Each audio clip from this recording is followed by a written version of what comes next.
She's a business development expert in emerging countries in general, but specifically on the African continent.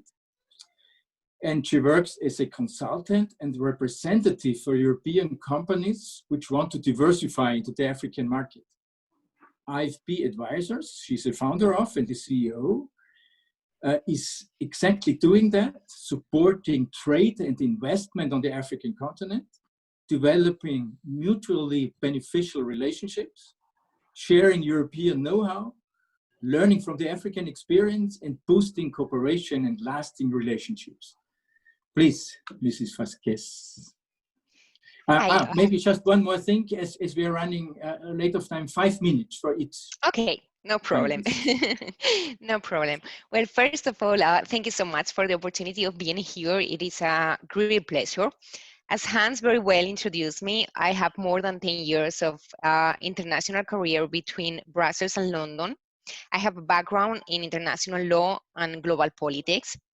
My experience mainly is government and corporate relations. I have spent some years at the European institutions in Brussels and on the lobby sector, defending my client's position and fighting for the voices to be heard. Once I moved to London, I spent my professional career representing companies and developing their business into the Commonwealth Islands at the Caribbean and in the African continent, mainly in North, West, and East Africa. My expertise has been built on the trade, as Hans said, investment on the emerging markets, and mainly, as I already said, in Africa. More than a year ago, I decided to come back to Spain after more than 10 years abroad and found IFB Advisors. IFB Advisors is a private consultancy for Spanish and European companies who are interested in the African market and the possibilities of doing business there. We work as private and public projects, developing the economies in those countries. And as Hans said already, the idea is to bring the know-how of the European companies, work with the expertise and the experience with the African countries, with local people, and in that situation, we have a win-win situation because we increase the economies on those countries. We create more economy, a better economy, but also we create quite a lot of employees. The main objective is to enhance the diplomatic and commercial relations between the countries of interest and sharing the know-how, learning from the African expertise, and working with local people. We work as a private consultant for different companies in different sectors. We mainly work with agriculture, infrastructure, tourism, and energy.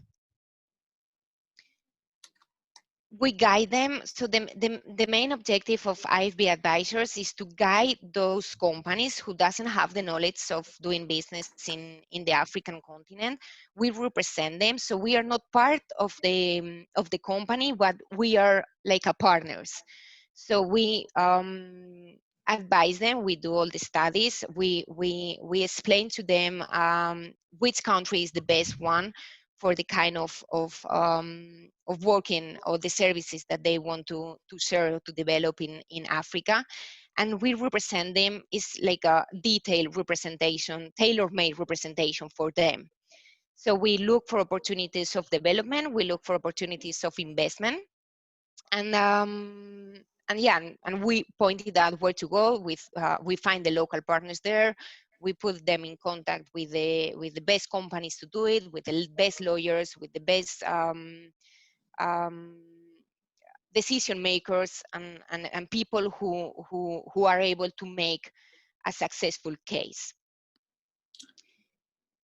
Oh, okay. So thank you so much. But maybe you have 30 seconds. Could you okay. No, I just wanted to say that. Could you already share a success story of what you're doing with us? I understand you only started last year with your company. Yes. Maybe you have already one. Well, to be honest, I have not quite a lot of successful stories, but it's true that now, mainly in Spain, there are pretty interested in the African continent. Spain has been so many years in Latin America from the 80s. Now they are looking for the African continents. So now after this whole situation that we are living worldwide after the COVID-19, it's true that there are more small, medium companies who wants to go to Africa.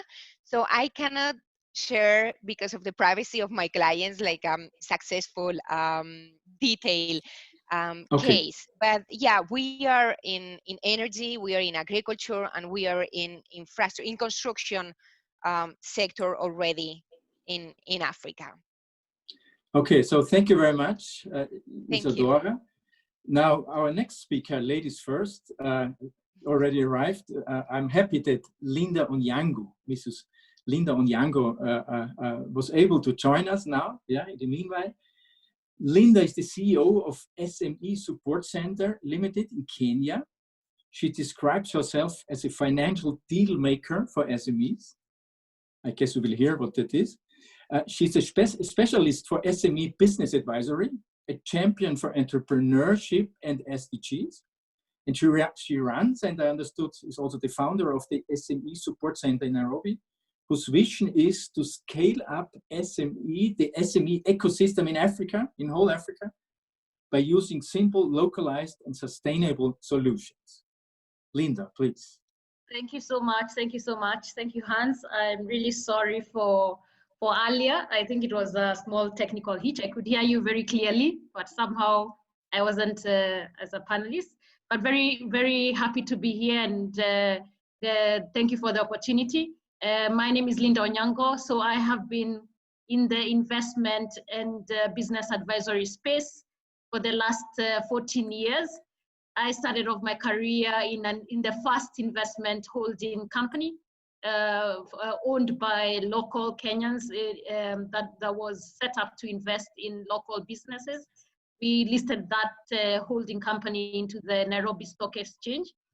It was the first investment, locally owned investment holding company, and then proceeded on to consulting with the KPMG and PwC. And that is where I really found my passion for SMEs. When an SME came to our business and we couldn't really support them because of the fees we were looking at the time. And I transitioned out to really support renewable energy and agribusiness entrepreneurs and our World Bank funded program. And in that program is where I really started supporting entrepreneurs, primarily high growth startups from across the world, Europe, America, coming into Kenya. So we used to support them in pilot designs, business model review, and capital raising support and so forth. And in that is where the passion for SME Support Center came into being. And it's a company that is about 3 years old.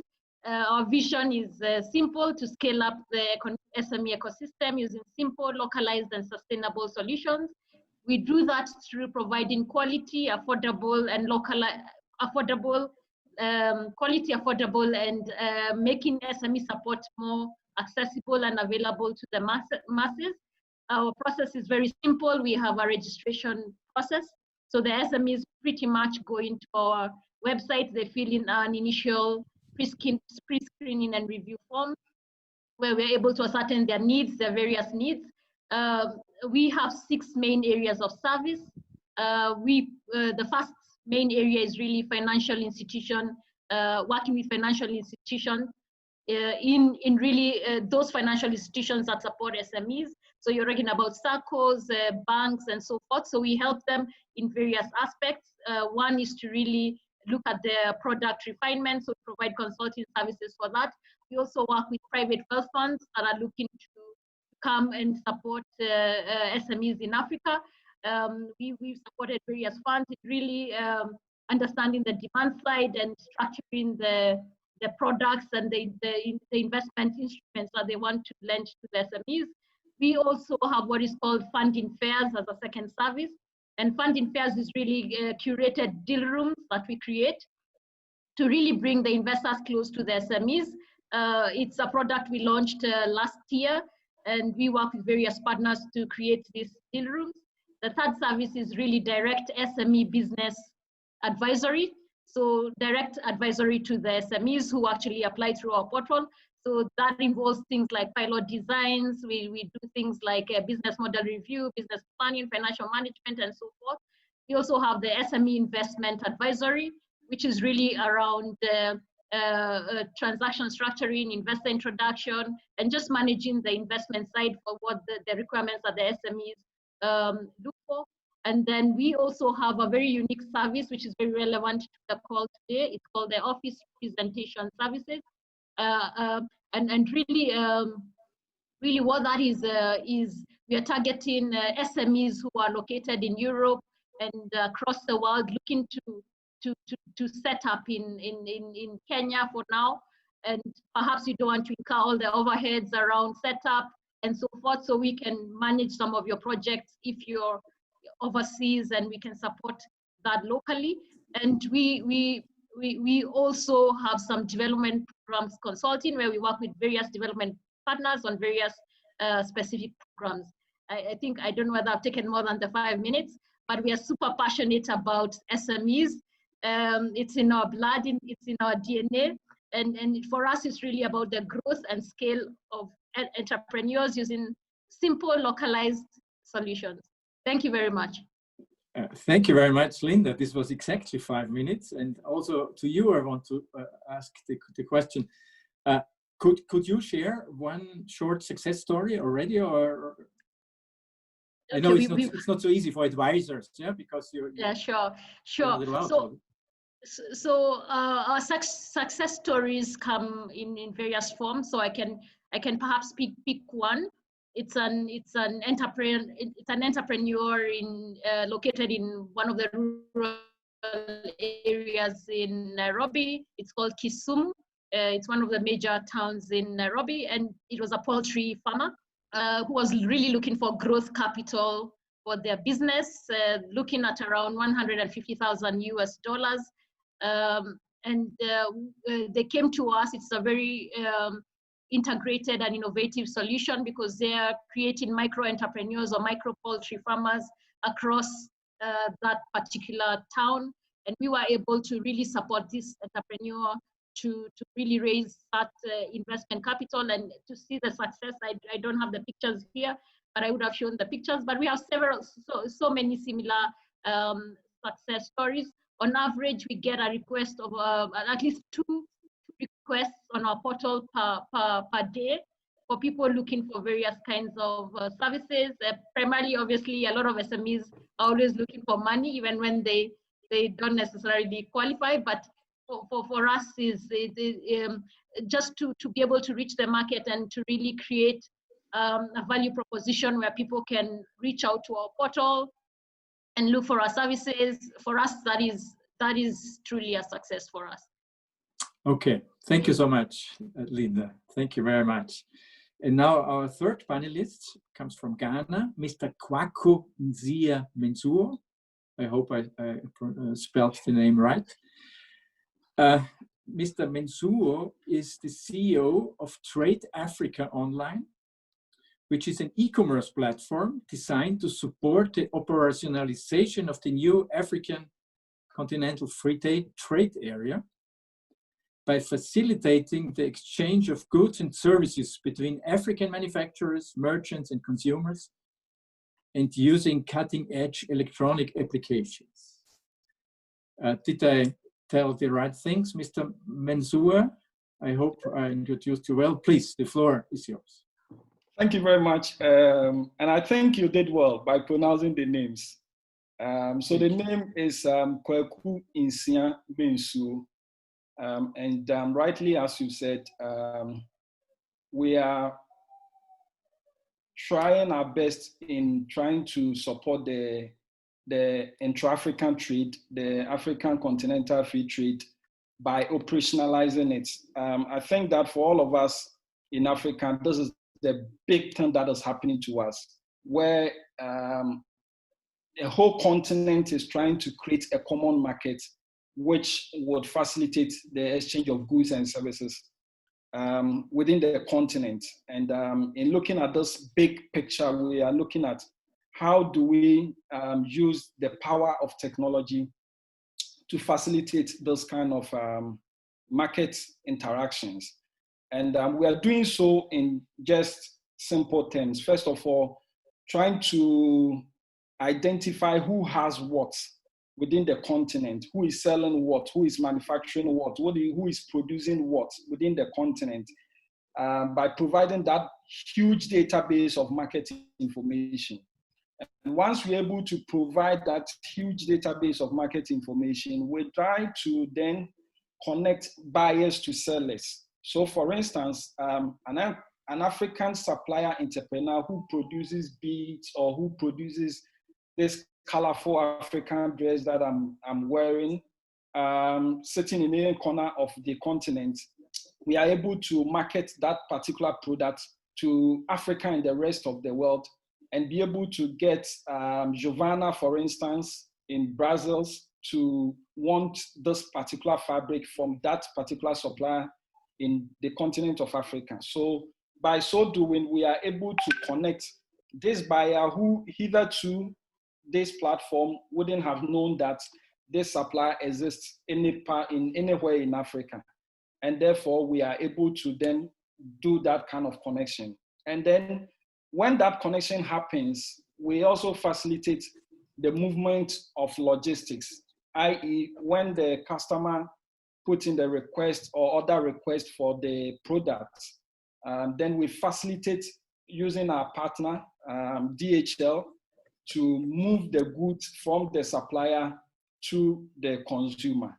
And this is what Trade Africa is basically set up to do. We just trying to connect the suppliers, the manufacturers of Africa, made in African goods and services within the continent, showcasing it to Africans to let us know that we have these services, we have these goods amongst ourselves, and also to the rest of the world so that they can patronize it. The objectives are very simple: to help African businesses to start up their online shops. As you know, a number of SMEs are producing a number of products and services. But when it comes to putting it out there, they may have those challenges in trying to mobilize the resources to promote it on the internet. And that is where we come in. So we come in to provide them a free storefront on our e-commerce platform. They just need to sign up a registration form, and they have a shop that they can sell any product, just like Amazon, just like Alibaba, and they're able to operate and showcase these products and services to the rest of the world. By so doing, they are able to sell their products to anyone, anywhere across the globe. Then we, as I said, we provide them the logistics support, and we back it up with quality online customer service, which means that we backstop and then deal with all the customer issues for on behalf of the suppliers. We provide, again, an inventory management system for them, so they know how to manage their inventory on the storefront back end. We provide a robust and secure online trading platform, which means that once you make an order, you can pay using any payment option, whether a credit card or interbank transfer or mobile transfer on the platform, and then we facilitate that kind of transaction. So at the end of the day, we are able to get the monies from the customers to the supplier. So all the supplier needs to do is to make available the product, package it, and then we handle the rest of the thing in terms of the interactions for him. So our uniqueness is that we are targeting to promoting the intra-African trade. So we are very unique in promoting only made in African products. So when you go to our platform, we only promote made in African products. And that's our bit to doing to support African SMEs. We provide 24/7 storefront for all of them. And then we have a well-structured system. At the moment, we are operating in 10 African countries, but we have goods and services from over 24 African countries listed on the platform. And every second, even as I speak with you, there are transactions going on the platform there are visitors, there are exchanges, there are orders that are coming, and the SME would get notifications once an order comes through the platform, and we'll just have to package the product, and then we will alert the logistic provider, which is DHL or any local logistic provider, to facilitate that. So in sum, we are making meaning to the continental free trade area in one common market that the African continent seeks to provide by facilitating it using the power of technology. So thank you so much, Kwaku. I hope I can call you Kwaku. Yeah. That is thank good. you so much. So you are quite ahead of your time. Yeah, I understand, because the African continental free trade area is at the very beginning, and you are ahead of this initiative, because you are already present in 10 countries, I understood, right? Exactly. You have logistics there and people there on the ground in 10 countries, yes? Yes, so what we've done, and again, I must put across the issue of pandemic, because what we intended to do was by now would have moved to about 15 to 20 African countries operational wise. But as we all know, the whole of 2020, no one is able to do anything physically because borders are closed, airlines are not flying and all those stuff. But so what we do have is that we do have representatives in these locations to help us in the organization and logistic movement. Okay, thank you very much. Thank you. Mr. Thank you for keeping the time. And meanwhile, our fourth panelist has arrived, Mr. Gernot Wagner from Germany. Yes, so hello. We have quite a, hello, Mr. Wagner, how are you? I'm fine, thank you. Thank you for that I can be here. Thank you very much. We have quite a diverse panel, as you can see, from Kenya, from Ghana, from Spain, and from Germany.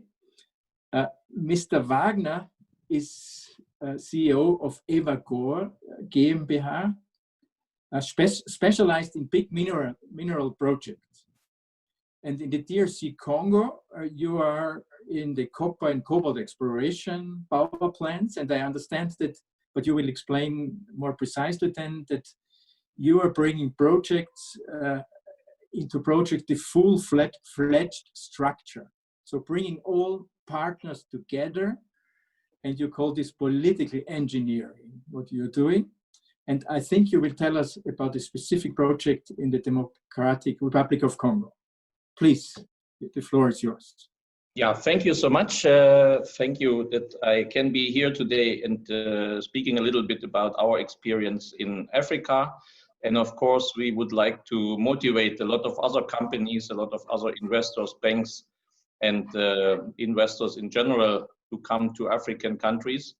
Our experience is that it makes really sense to go to Africa. These projects are on a base which is very economic, which is very profitable, and we can be part of the development in countries where the people have a big demand on so many things, employment, of course, but also very practical things like electricity, like water, and so on.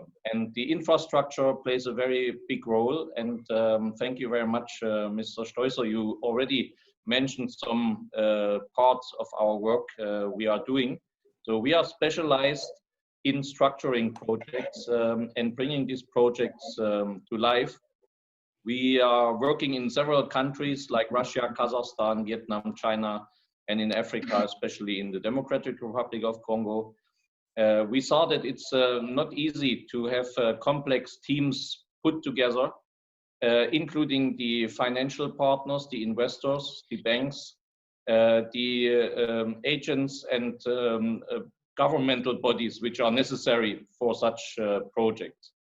And that's something where we are specialized with what we call also political engineering, to have on one hand side the politicians in the countries where we work very much supporting these projects and motivating them to understand and to take time how to work with foreign companies, with foreign investors, but also how to support the local partners in these countries. That's another big issue, to find local partners which are able to fulfill the requirements of larger projects, like projects in the mining sector, in the logistics sector. In the Democratic Republic of Congo, we have already implemented several projects, and the actual very large projects we are working on is one, the railway system, which consists of several corridors, and this will be an investment very important to enable the government and especially the private investors to develop their own projects along these railway corridors. We have an old colonial system of railway tracks with about 7,500 kilometers, which has to be completely refurbished and renewed. And we have another about 3,000 kilometers of new connections to connect all the provinces in the Democratic Republic of Congo. On the other hand side, we are working in a project including a large hydropower plant, Inga 3, and to use this energy, a large portion of this energy, to produce green hydrogen. And as you all know, the hydrogen is now since a while the new strategy of the most governments worldwide to replace the carbon-based energy systems, power plants, and mobility, and all the other use of energy. And this project will be able first to support the Democratic Republic of Congo to produce an own renewable energy stream and play a role in the international world of energy suppliers based on green energy, on renewable energy. And on the other hand side, of course, to produce with this project big revenues for the state household, to be able to support projects which have more difficulties in financing and being supported on the international level.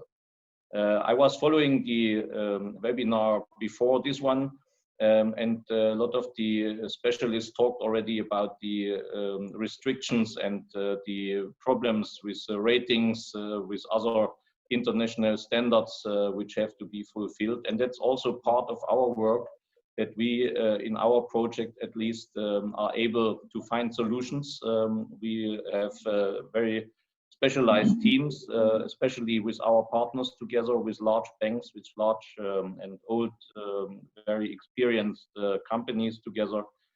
We are able to find co-financing. We find backing tools for financial structures where the normal ECAs are still not able to help and to support the financing structures for such projects. And that's what we propose also for any other partners, to have a very good management in these projects, to face these today known problems on one hand side, but also push your governments and push your political structures to work very hard on these subjects. We think that tools like rating are very much hindering the African economy to develop. These tools are not based on a standard which is really objective. We see this already in the European Union, where we saw this also in the financial crisis, for example, with the Lehman Brothers Bank, with the AAA rating bankrupting the next day. And the countries in Africa have very often a much better base and unfortunately not a good image. And this is a mixture which is really a problem for investors, and how to face these problems, how to face also compliance problems. We have developed and used mechanisms for compliance certification for projects and for certain transactions, so that all the partners are able to fulfill their own policies and the public policies.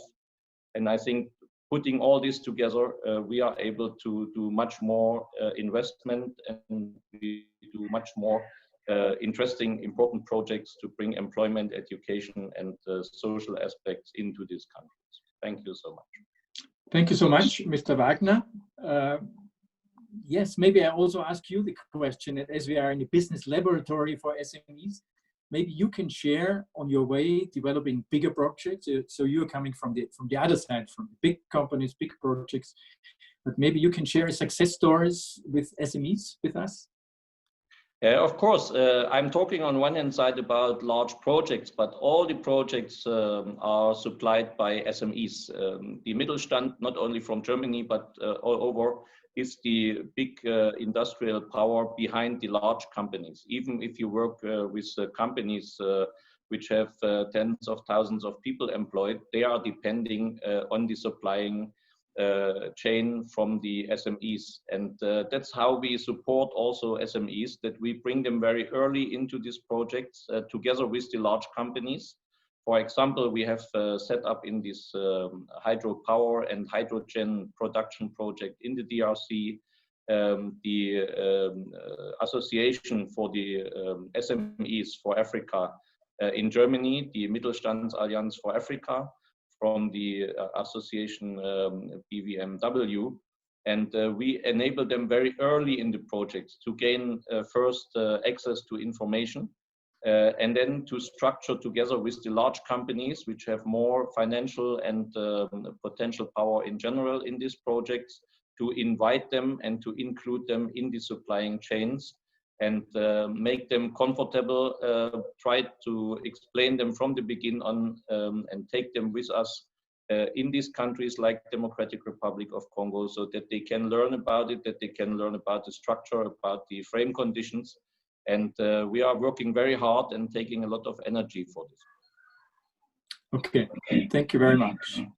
So at this point, I want to urge and ask participants at home at the screen to put some questions into the Q&A button. You open it, and then you can put some questions to the participant, to the panelists in, and please address the panelists you want to ask the questions. Up to now, I only have seen questions, requests for contact info. I think we can say that we have this nice platform here, and contacts are there, and please use it. As soon as you had registered for this event, you're in this database, and you can contact everybody. And I'm sure the panelists are also there. Otherwise, maybe we only have a few minutes to go, and maybe we do a second round with the panelists. Isadora, do you want to add something to this? Success stories, this is what the panel is all about, and we are in a business laboratory for SMEs. So, can you hear me? Yes. Yes, okay, perfect. So yeah, successful stories, I would say, for example, now that something I realized, as I was telling before, that we are working really hard with some countries in Africa, is that after this COVID-19, most of the countries, they want to go back to the basic. So I'm working really hard with some governments, with some local partners, mainly in Mauritius and Kenya, in the agriculture and in the energy sector, to try to, mainly agriculture sector, to because they have a lot of potential, and to share and bring those companies, those Spanish companies, they are SME, I mean they're medium companies, but they have the knowledge, and they have the power to share, and the opportunity to go there to invest with local partners, and do great things in the green energy and in agriculture sector. That I think that is the main opportunities that from us we are receiving, in terms of also obviously the connection, the infrastructure. We are working now, for example, in Mauritius in a port development project that is a really interesting project. So those are the successful cases that I can share with you in terms of the companies that we are representing at the moment. Okay, thank you very much. Linda, the floor is yours. Okay, thank you. For some. I think when it comes to success stories, I was really following keenly what Gernot, I don't know if I said your name right, was saying. I think when it comes to investments, into Africa going forward in whichever field, especially agro-processing and etc. For example, in Kenya right now, the focus is really on buy Kenya, build Kenya. So it's really, and in most African countries, the investment thesis is really around how can we empower the local manufacturers to actually do more, and not necessarily the previous models that were there before. So it's really about local production. So that speaks into the kind of partnerships that perhaps European investors and any other investors would be coming into Africa. So it would be models around more partnership models rather than direct investments and so forth, and more working with the SMEs, the local SMEs, and the local aggregated models already existing, rather than creating your own. So I see in terms of the African leadership and so forth, that is a trend. A lot of focus on local and empowering the local companies and the local industries in terms of their contribution to manufacturing to GDP growth.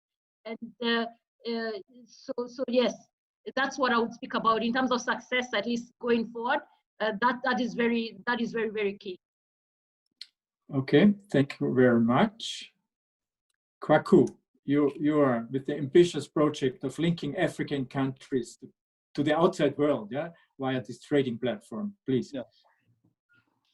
For us, the major success story is putting together and putting up this platform, which is quite huge, technically enabling a number of SMEs, unlimited, across the continent to be able to set up a shop front on this platform and to be able to promote their goods and services to the rest of the world. For us, that's the biggest success story. Again, the biggest one, partnering the Pan-African Chamber of Commerce and Industry to do road shows to a number of countries to be able to get people to be aware that we can trade among ourselves, and we have these number of goods and services. We have these number of SMEs who are producing high quality products and services across the continent, and showcasing these products to the rest of the world. The satisfaction comes in when somebody in faraway South America is able to patronize and purchase or make an order to a local manufacturer in a corner in Ghana, in Zambia, in Cote d'Ivoire, in Nigeria, for instance, and where we are able to pick the products and services and deliver to the consumer. And at the end of the day, making sure that we made it happen. And for us, that's the most important. Yeah. Thank you very much. Thank you very much, Kwaku. Gernot, may I ask you for your last words, concluding words, remarks? I think a very important aspect is how to enable also the African SMEs. And that's something what we try also to do. I mentioned this just very briefly, but it's a very big job.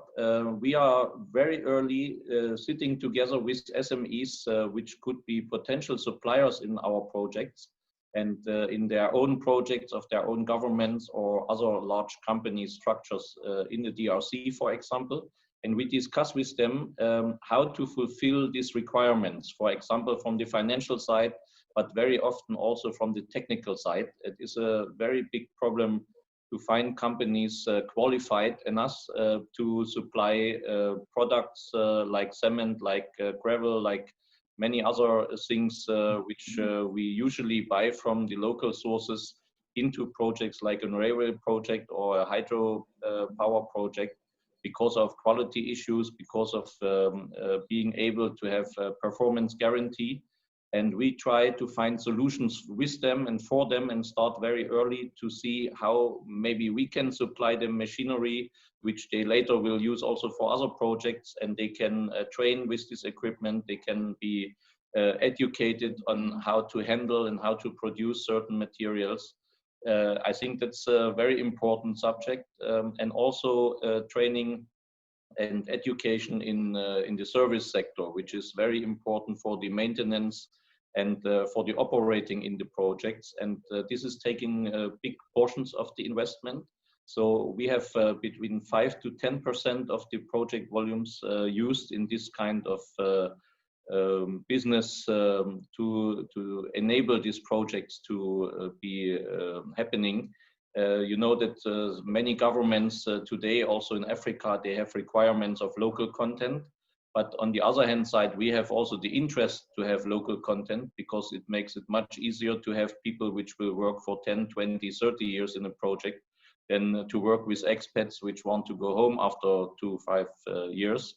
And this is something I think should be more relevant in the development also of SMEs, working with SMEs, to know this already, that you have also to help to enable your partner to fulfill these standards, what we think is a good standard. And also for us to understand maybe that standards are good, but we need time to develop this together in other countries. Thank you so much. So, thank you very much, Gernot. Many touch points for local SMEs, for the local ecosystem. I'm sure Linda was listening carefully. So, finally, we have almost done it in time, only 3 minutes late. Thank you very much, dear panelists. Thank you very much, people at home at the screen, for listening. Thank you very much. I think this was quite a good session with and from practitioners on the African-European SME sector. And now Stefan wants to tell us some technical things, I think. Thank you very much, and I say goodbye. Thank you. No, maybe because we can add 1 minute more and ask Mrs. Linda Onyango from Kenya. The question that is asked here by Faye Biratu in the chat, in the question and answers tool. His company is in the manufacturing and retail sector for high-end jewelry, with a storytelling aspect, brand name Yenai. His current market is primarily in the US and recently in Ethiopia. We would like to expand our African market outside of Ethiopia. What is your advice to enter these new markets starting from East Africa, particularly Kenya? Thank you very much. But maybe also Kwaku Bensuke could say a word on that. Sure. So my advice is really the typical traditional model, work with the local distributors. So if you could just map out the, so when you talk about hair and, you said hair and jewelry, is it? Yeah. Hair and jewelry, they already established local retail outlets in these countries. So for example, like in East Africa and in Kenya, we have very many already established retail brands. So you have, I could mention so many. And so if you can supply into them, it's that would be an easier market entry strategy rather than having to start from scratch. So the existing distributors and aggregators would be a first step. Okay, thank you. Kwaku, Menso, you would like to add something to that? I would like to say that, first of all, if it is an African product, and that is to say that if it's not importing it from anywhere to Africa, and it is a locally manufactured African product, he can just go to our platform, tradeafricaonline.com, sign up for free shop, and that could be a good channel to marketing the products. www.tradeafricaonline.com. Okay. You can just sign up simply there. Very good, thank you. Dr. Wagner, you wanted to answer a question that has been asked in the chat. You wanted to answer live. No, sorry, I was just looking, there was not a question actually, it was just a very short comment. So sorry, that was not. Okay. Anyway, I think you are on LinkedIn, aren't you? Yes. Yeah. Then everybody, also the other speakers, Isadora, Forcén, Vázquez, Hans Stoisser from NextAfrica, Mr. Mensur and Linda Onyango, you are all on LinkedIn or also on our platform, Business Lab 2020.AfricanEuropeanEntrepreneurs.com.